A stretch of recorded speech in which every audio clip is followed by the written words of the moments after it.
Greetings, greenhouse people, and welcome to another installment of Tech on Demand, where our goal is always to bring you tips, tricks, and information to select and produce your best crops ever.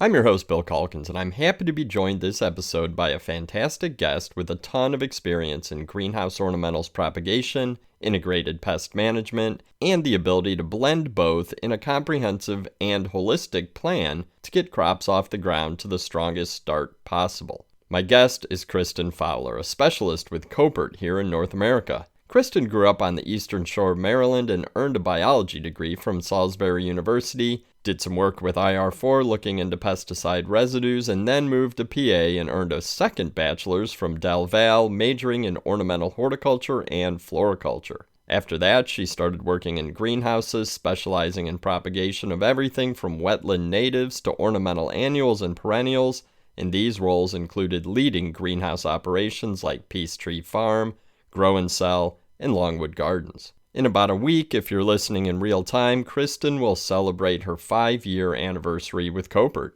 In this episode, we dive deep into propagation, focusing on how biocontrols can help young plants take off and thrive in the earliest stages of production, from sanitation before the season and careful assessment of incoming cuttings, to root protection and disease mitigation. Keeping your eye on the end game is what propagation is all about. Make sure you have a pen and paper handy because Kristen is about to take you on a journey through her propagation playbook.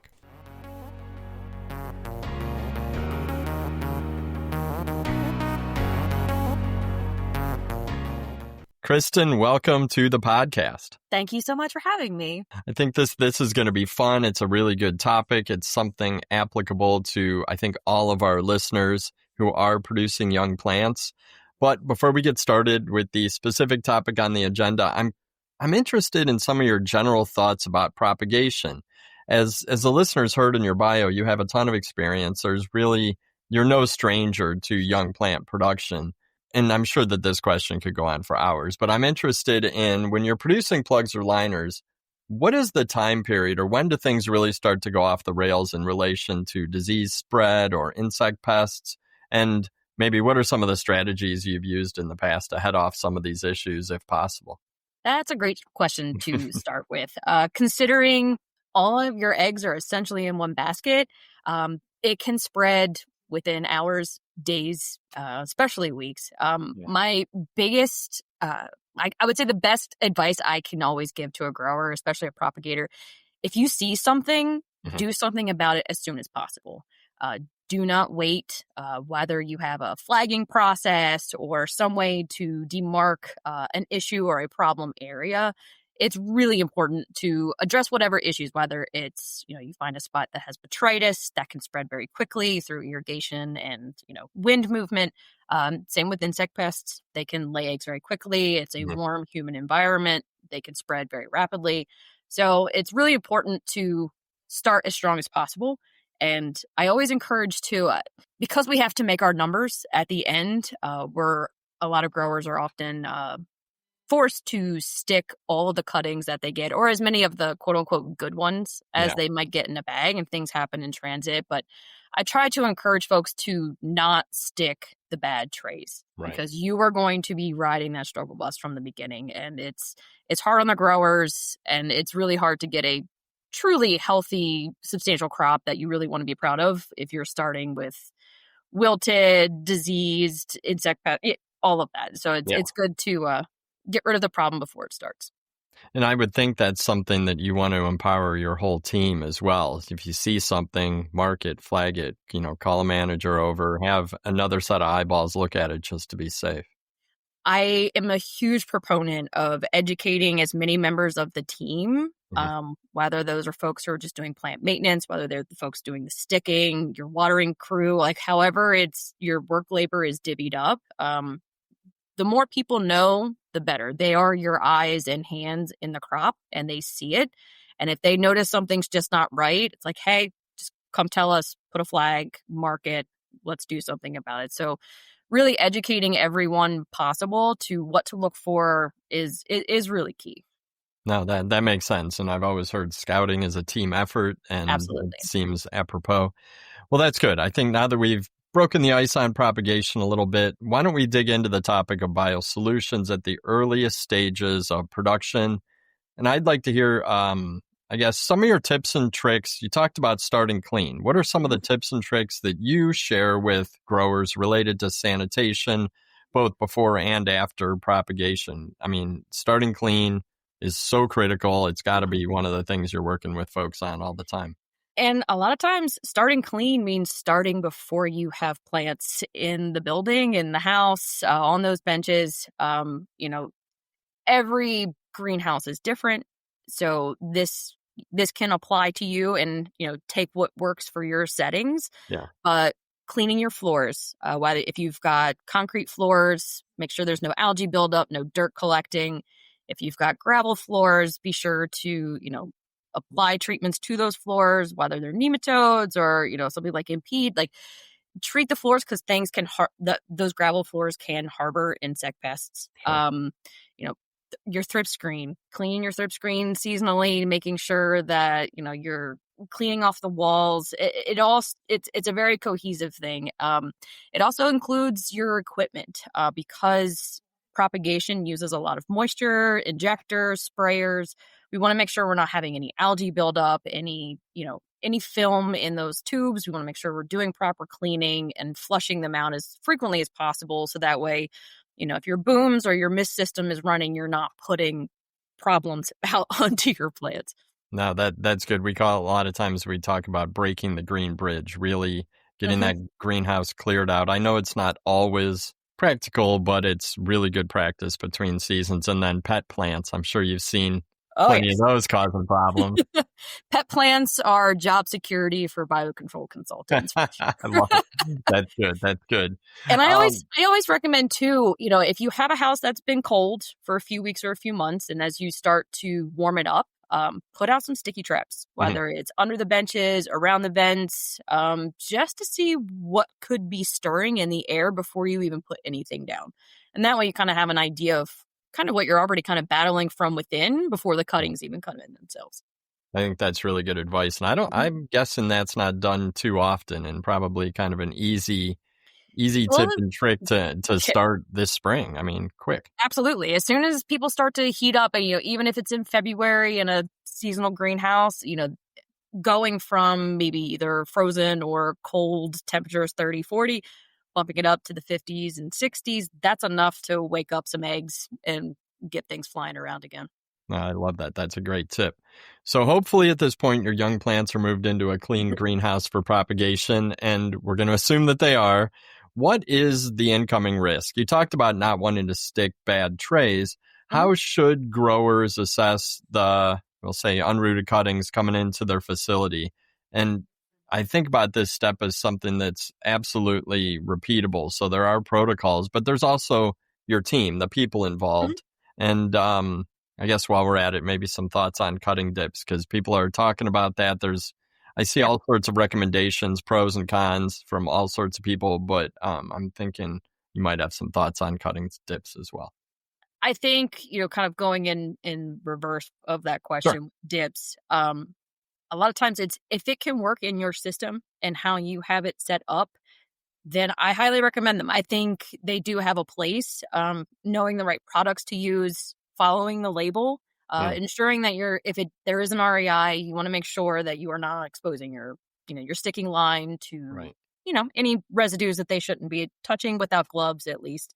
Um, I think if you have yearly records, or that there are problem crops that generally tend to have certain issues season after season, most growers kind of know the ones to kind of look out for. Mm, If you can perhaps, dip the ones that are bad because maybe it doesn't fit into your system as a whole because it's too integrated, or, it may slow things down. Time is money. So we want to make sure that we're not stalling the system any or causing excess cost. But I think that there is a place for dipping your cuttings and really rinsing off that foliage. There's lots of products on the market. A lot of myco-insecticides can be used. I know a lot of growers, there's one from BioWorks, EpiShield, another really mhm. good one that dipping's on the label. Um, This was a trick from my boss, Jeremy Weber, back when I was a grower I've actually, for like edible herbs where we had stock plants, I've even used Dawn dish soap and some Yeah. water. Okay. It's soft, it doesn't burn the foliage, and it will knock the aphids off some lemon verbena if you only have a few minutes to stick 5 or 10 trays. Mhm. There are things that you can do to at least, try to get a step up, rinse them off, and getting a thorough dip is important. Yeah. There's different styles and methods, and I think sometimes people can go a little fast with it and they don't get thorough coverage. So again, there's those takeaways where it can apply to your situation. Yeah. Go for it. Otherwise, we have other methods that we can do post sticking that will Right. hopefully have a similar effect. I like the idea of keeping records. I mean, we constantly Sure. remind growers, we have all the tools these days to, keep digital records, keep Mhm. Google Sheets, however you want to do it. But make sure you're keeping records, and then that prioritization. Look at the crops you've had issues on in the past. Maybe if you don't want to Mhm. dip everything coming in, pick the hot spots and Yeah, go it's with like it. we know that we've had issues on this salvia every Yeah, year, so we're going to make sure any salvias that come in, they get dipped. Like, it doesn't have to be, the whole roster of all the genera that are coming in if you're sticking right. multiple things, but you can, if you can isolate the ones that have been consistently a problem, then Hmm. go for it. Cool. How about assessing cuttings coming in?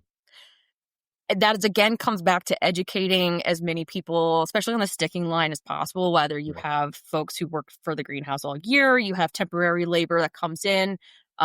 Teach those folks and most of them will call it out anyway. They'll be Yeah. like, "Look at this. This isn't good. It's mushy." Right. They know. They're way more in tune than I think some folks think about. But training them to at least raise the flag on the sticking line of, "Do you want me to stick this? There's a problem." Then you can also go from that first tray and then go, okay, look at the roster of what's coming on the sticking line, and then Mhm. look at those bags. And then that's where quality control comes in. And then you should raise the flag or raise the alarm as soon as possible before it even goes onto the line. Yeah. Let quality control and the folks that, that's their job, that is what they're supposed to be doing. And that's a conversation that's, in a different office, but it should be brought up as soon as possible. So that way adjustments can be made, whether new cuttings need to be sent, order deliveries can be delayed, pushed, the customers can be informed about it. But right from the bat, just letting those folks can, tell you when it's time That's to true. not stick that tray. That's true. And And usually, if you open a bag and something's flying out, that's yep. not good. That's not Yeah. what we wanna see at all. Sometimes you can smell it. I've heard that as you open Oh, a bag yeah, and you're like, yeah, no, this is not good. In yeah. companies, That's I in mean, transit. your suppliers can turn around within a week usually and Sure. get you replacement cuttings, and they'd much rather hear early as Absolutely, well. much like with our shipping of our bios, things happen in transit. We're all Yeah. human. Like, they do their best that they can, and it's of no fault of their own sometimes if, Mhm. something gets overheated or too cold, frozen, those things happen. But again, it's early communication as soon as possible can help change the path of what's going forward. You want to be able to get better quality cuttings in if you can. You want to, not put out problematic crops that are going to then spread their issues to everything around. I know some propagators will have what they call kind of like the hospital, where Yeah. the bad trays come out and they kind of stay in their own section to have an eye cap on them, but not everyone has that luxury of that Right. space. So if you can't do that, then, pass on it. Yeah. No, I think that's great advice. We're 10 minutes in and you've dropped like 5 tips that can be implemented right away before next season. I absolutely love it. Let's step back real quick, Mhm. kind of zoom out a little bit, because I want to talk about your role as a specialist with Koppert, which I know you've got a history in propagation and greenhouses, but in this role, you've walked into tons of different types of greenhouses. They're all unique, which is the beauty of our industry, and nurseries. And when you work with a propagator for the first time, how do those first few consultations go? Because I assume you don't walk in and say, "Here's our whole product portfolio. Let's go." I can't imagine that's the best It's approach actually often. quite the opposite. Right. Our first visits, especially to a new grower that we've not worked with, it's really just figuring out who they are, Hmm. how they grow, what their pains are, what it's really truly a genuine conversation. Yeah. We don't, first of all, like, I am a consultant. I'm terrible at sales. I'm not a good salesperson. I didn't go to school for business. That's not what I'm in for. I am a talker. I'm from the Eastern Shore of Maryland. We can talk we can talk the paint dry, but it's really getting a feel for what their process is, how we can work our IPM program into what they're already doing. A lot of times, if I had a quarter for every time I heard, oh, biocontrols, I tried it once and it didn't work, I'd have a pretty good retirement plan set up. Yeah. So it's trying to show them that doesn't have to be all or nothing. We want to, sometimes they will come to us and they've got a litany of issues. I've got this, I've got thrips, whiteflies, spider mites, and fungus gnats. And okay, we can fix all of those, but I want to break it down into either the most simplest place to start or the smallest place to start. We don't want to overwhelm someone with a whole new IPM program that's kind of setting yourself up for failure. We want to find one good spot that we can start with, which is where I generally go with propagation, because first of all, it's close to home. I know it the best, but if you can get a hold of that crop in the beginning, you have a better chance at the end of starting clean, ending clean, or having a better chance of finishing a crop without as many issues. That makes sense. When you talk about understanding the process in the greenhouse, what are some of the questions you ask, or what are some of those processes that you run into that you can either make work or need to? Sure. First, it starts with, what does your production look like? Are you just starting with pansies in January, spring annuals, and then you're done by Mother's Day, and then you're not doing much for the summertime? What does your yearly plan kind of look like? Then we know kind of where we can step in. And then it's okay, once you've stuck your cuttings as well as sowing your seeds, because sometimes, they both come together. Yeah. But it's like, once you've stuck it, what's your general process? What are you already doing? Like, what does it look like? How do they come out? Where do they go? How are you misting? Is it through booms? Is it in bench mist?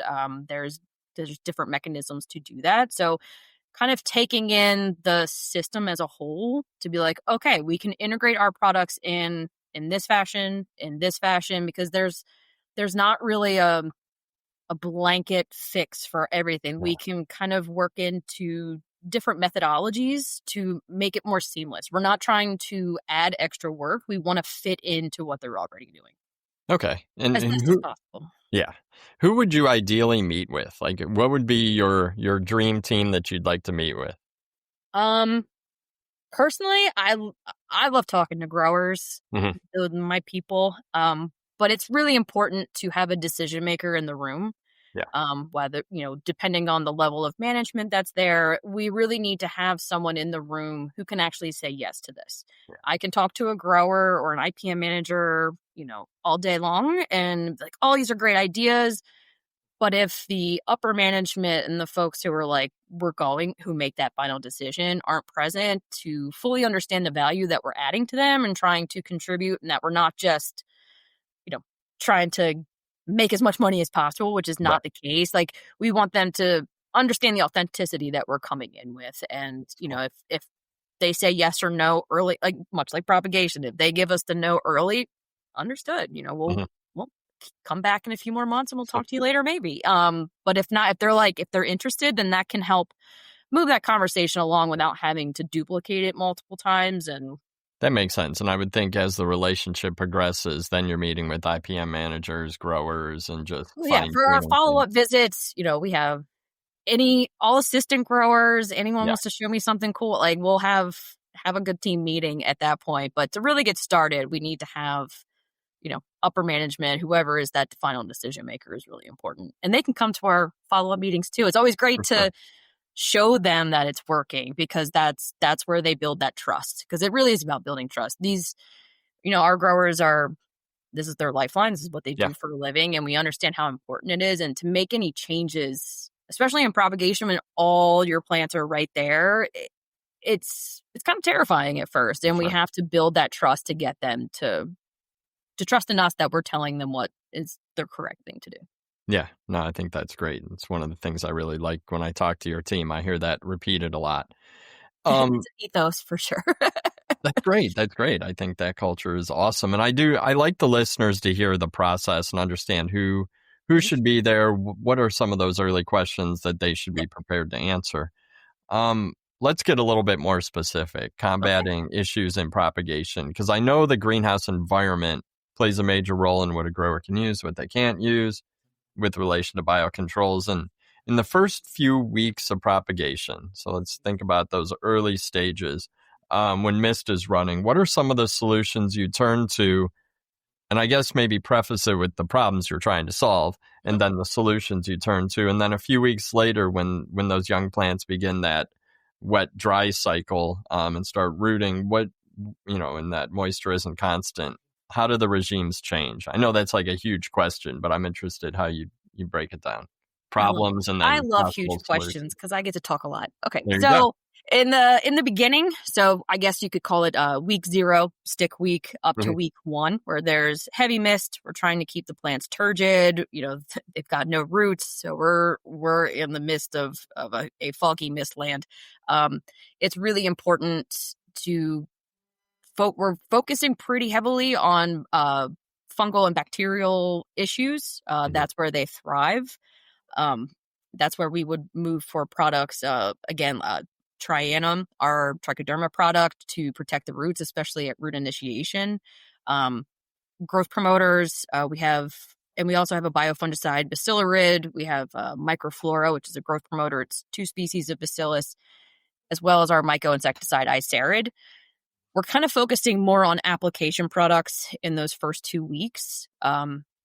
Much like with the predatory insects, there aren't too many crawling insects in that heavy mist phase, Yeah. or you're not seeing them anyway. The main ones we do see: fungus gnats, shore flies, potentially some thrips, because they're diabolical. Mhm. They're everywhere. Yep. And potentially whitefly. If whitefly comes in on the cuttings, they're pretty tolerant and they can handle that. But we're really going after fungus gnats, shore flies, fungal and bacterial issues in those first Okay. 2 weeks. And that's where just consistent applications, just keeping them present to kind of combat any presence of any pathogens is important. Um, as the mist starts to dial back, we start to get root initiation, mist levels start to decrease. That's when we can start to look at deploying some of the predatory mites, and soil mites as well. Also, rove beetles. Rove beetles are very durable, I will say. They could probably survive in heavy mist, but I don't recommend them until we start dialing them back. But um, once the mist starts to pull back, then that's when we can start to apply like the macro beneficials, our Right. predatory insects, because we don't want to wash them off. We don't want to drown them.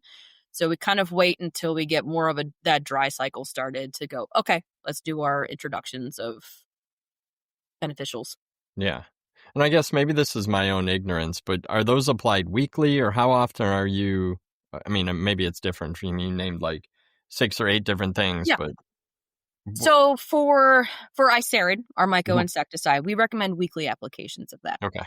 Most myco-insecticides, I believe most of them, I'm fairly certain that Botanigard's also a cordyceps, but you just need to have the spores present in the environment. Okay. With temperature fluctuations, air fluctuations, your inoculation in that climate can fluctuate. So Mhm. we want to make sure we're just consistently keeping them present. So if they land on or on the pest, it's taking care of it. As far as the macro beneficials, predatory mites, things like and that nature, we do recommend weekly to biweekly introductions, depending on the threshold that you're dealing with. If you've Okay. got a heavy population, weekly. We often say think of your bio introductions as kind of your weekly spray application. Mhm. Um, there can be if all the stars align, you get the temperature, enough food source, and all of potentially extra pollen on some pet plants that might be in the background, Right. or bankers if you so choose. Uh, there is some reproduction and there is some rollover that following week in the crop. but that's something that we don't necessarily want to guesstimate. We want to Right. just say, hey, like if you're spraying, 5 ounces per 10 gallons, here's 50,000 Swirsky mites for 3,000 square. Like we want to make sure Yeah. that you're applying an adequate rate of bugs to Okay. approach the pest levels that you have. Because, Right. if you need 300 per meter or 100 per meter, and you're maybe have 50 with some residues or some like leftovers, that's not going to give you, it's a numbers game. You want to Yeah. have more predators we want them to starve, which is kind Right. of a weird concept, but we want to have more predators in the crop than there are pests so they can outnumber them. Yeah, no, it took me a while to understand that we want them to starve. I've heard your team say that before, and now it makes total sense to me. It makes That's total the sense. goal. Like, if, you've got a Gerber crop, you're going to have thrips. If you have Right. certain, it's like, well, then just keep hammering it with those beneficials that we've worked with to figure out what works for you, and just keep them present. And then they just, even if something were to fly in, they're there to battle it and take it out before it even gets a chance to get a foothold. Yep. And then one of the things I love talking to you and the Koppert team about is the hybrid approach, because Yes. I know there's no, we would like, you would like, I would like personally people to move much more toward a biological approach to IPM, but there's, the reality is the greenhouse world that we live in might not always go down that path, and sometimes you might need chemistry. So let's talk a little bit about traditional chemistry a bit, because this holistic approach, while ideal, sometimes it's a tough nut to crack, I suppose. So when you might inherit plants that have been treated with traditional chemistries during propagation, during production, when insects or diseases get out of control, it's kind of the reality. But how do you and the team help growers navigate this road? And that's kind of a convoluted question, I suppose, but I think you understand what I mean, because you're probably dealing with it all They're the time. always there. They're always present. We call residue is essentially the silent killer that people don't always think about right up front. Yeah. You can inherit cuttings or plants in general, whether you're buying in liners or finished product, that have been treated with some of the longer lasting residues that are on the market. And, I highly recommend this. It's kind of a side quest, but I used to write my spray rotations based on the Growertalks IMF guide that you put out yearly, and the Koppert side effects guide, where I could put in the active ingredient, the beneficials that I have in the crop, and then you can see there what the effects are on that bio, whether you have a residue, because some are residues for 2 weeks, 4 weeks, then got the big one, bifenthrin, which is 12 weeks.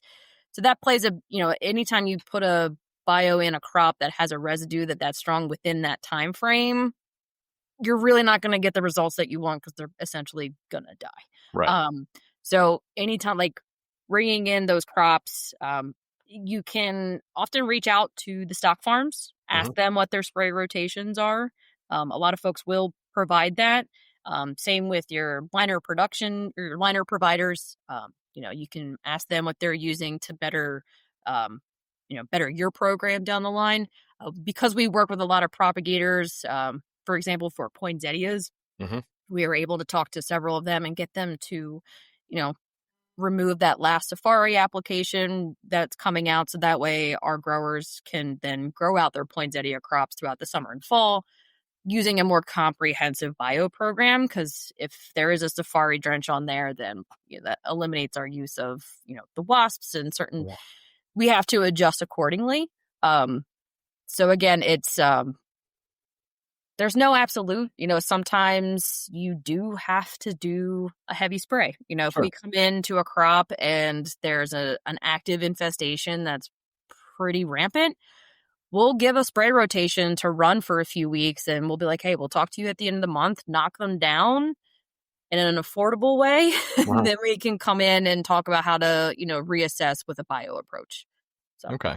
That makes sense. And I think, that's one of the things I always appreciate when talking to you guys is this is a reality check of what It's you not might an be absolute, bringing into your... sometimes we have to take those measures, and you have to be realistic. Our main goal is to get those crops, to the end user, Hmm. wherever, whoever that is, whether it's another greenhouse or to a garden center. And we're here to help them get that, make the sale.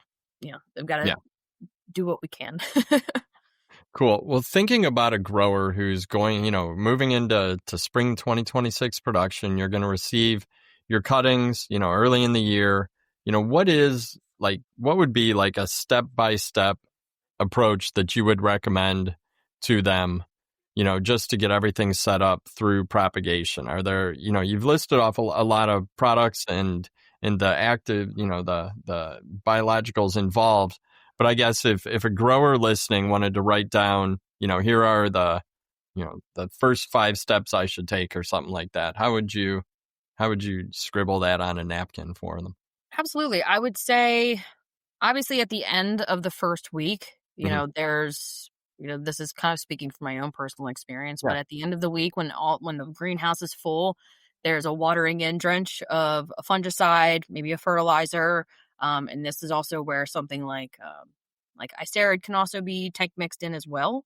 Um, I really like the idea of doing, the bacillary microflora or icerid combo. Bacillus and icerid work really well together. So you're essentially getting an myco-insecticide and a biofungicide in one application. So Yeah. watering in your plants at the end of the first week, sealing that sticking hole around the stem to making sure there's no air gaps. And so that, flagging is the other issue, which is not IPM related, but it can crash your whole crop.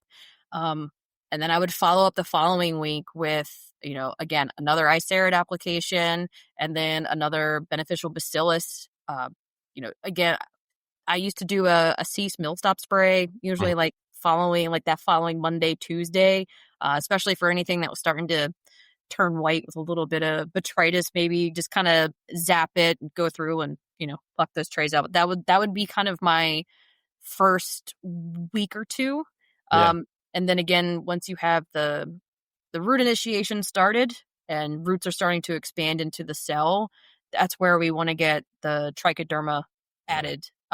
It acts as it's a protectant. So as you Yeah. get that new tissue pushing through, the trichoderma colonizes that root tissue and keeps any of the vascular diseases from entering. So we want to make sure we're getting it on that at the root expansion times. So Mhm. at the first, those first radicals, I guess. Well, not for Yeah. vegetative, it's not a radical, but that first root Yeah. initiation, and then again, if 2 to 3 weeks later, as you're starting to get like that pullable plug or yankable Mhm. plug, you want to make sure that that tissue is also inoculated. So before it goes out the door, when they go to transplant, when it's got that in the tissue, Yeah. it's in that plug.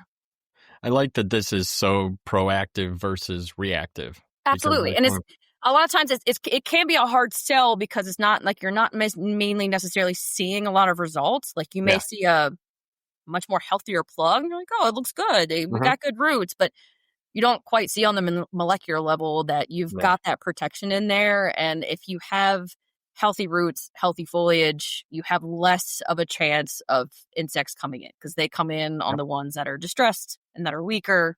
So we're just trying to build a burly, buff little plug. And I've heard it said plenty of times, like the best way to, avoid insect and disease in production is by having a healthy plant. Kind of Absolutely. like we should all think that way about ourselves as well. So Very true. Like we're it's a seeing a lot whole. of work too with with silicon and Mm. calcium, like really building out that tissue in the epidermis of the plant is really important. If you've got a thick leaf, then they can't get in there. They Right. don't, it makes it harder at least. You're forcing Yeah. them to work harder, which is the job. They need to work harder. They've got it too easy. Very, very true. That's cool. Well, thank you so much for that rundown. I wanted to just Mhm. make sure that we had that being recorded so that folks can write it down, take notes, and Also, and too, I would like to understand. also add nematodes to that Mm. as Yeah. nematodes can be added into that mixture of any of those products. They are a great, especially in the wet stage, Mhm. to target the fungus gnats, shorefly, thrips pupa that are down in the soil. Um, it's a really they're great. I love nematodes, and depending on the season you're in, depends on the species, but they're they're incredible. They're definitely an integral part of propagation for sure. Because there are cold season and warm season nematodes, right? Yeah, like once you get above 80, you should really Okay. think about start switching over to the carpet capsae. Like the Feltiers kind of, they don't really like it too hot. They want to stay in the Northeast where it's cool. Nice. No, that's good. That's good. Um, Before we wrap up, I did want to leave a little bit of time for final thoughts because this is a complex topic, and Absolutely. but you've done a very good job of making it understandable even to someone like me, which is amazing. Because when we talk propagation, and you mentioned it, like you see all your plants in one greenhouse, the density is so high and the value is so high that you really don't have a ton of room for error. And I know that, just from talking to you and your team, the importance of partnerships, but also that problems can arise in prop, and you really want to stay on it, follow it all the way to the end to reduce the losses. So before we close, what do you want to leave the listeners with to help them feel reassured that taking a bio-based approach to propagation is a good way to go? I would say, going back to what I said before, start simple, start small. Like, don't take on more than you need to. I think some people think if you start using bios, then you have to change everything over, and that's not always the case. Consistency is key. Like it's just about make sure you're maintaining on a weekly basis. You should be scouting. Most growers already have a weekly rotation that they've built out, and integrating that into what you're doing every week is really important. And just do not give up. Just because you try it one time doesn't mean that it didn't work. It's a living system. You're working with the fluctuations in environment, crops, pest pressure. These are all variables that are very intense, and they can change in any very given time. I like I said, think about your bio applications, as a spray. Like you're consistently adding them in there, and it's important to partner with your consultant, with your whomever company that you're working with. It's literally our jobs. I get texts from growers like, "Oh, so sorry to bother you," but I'm like, that's literally my job all the time. Like, this is what I get paid to do. We want to be seen, or, we want to be considered as a member of your IPM team. We want you to, if you find something, send us a picture of it. Tell us, what is this? And we can say, hey, that's a Aureus nymph. It looks weird. It may kind of look maybe like a thrips, but it doesn't. And you've never seen it before. But there are things that we can do. Like, we can help you. If I don't know the answer, I have a whole team of very smart people behind me that I can post it to and get an answer within the day or a few days to, help them with it. And it's important to lean on those folks, especially even also with extension as well. Like wherever you're located, like however it's working, you're working your bio program, rely on us. Like that's literally our jobs. We get new information all the time, and we're excited to share that. And it's a process. It's not to, and like I mentioned it in before, but it's really about building trust. We have to show these folks that it works and that it's not as complicated as it is. And I know I'm bringing back up a topic from previous podcasts, but the IPM CSI, right? We're going to come in, we're going to ask a bunch of questions. We're going to scan the room. We're going to look at it and say, okay, well, maybe you used this mite or this bio in the past, but your temperatures and the crop that you're using, you'd be better off to use these. Let's try this and see what happens. And, just because something takes care of thrips doesn't mean it takes care of thrips for the crop you have in the greenhouse you have in the state that you're growing in. There can be a lot of variables to it. So rely on us. It's our jobs to help you as much as possible. No, that's awesome. And that's a perfect segue because I'm also interested where folks can find out more about Koppert's products, how to reach out to the team. You guys have a lot of specialists out across North America. Where's the best place to go for information? I will say KoppertUS.com. Because Koppert's an international company, a lot of folks go to Koppert.com. Sometimes your web browser will redirect you, but KoppertUS.com has all of the available biological controls that we can legally bring into the country. Right. It also has a site map for all of our consultants. So depending on what state or region you're in, you can click on it, contact any of us. We are split up into multiple teams. So we have a ornamentals team, we have the hydro team, agri team, pollination.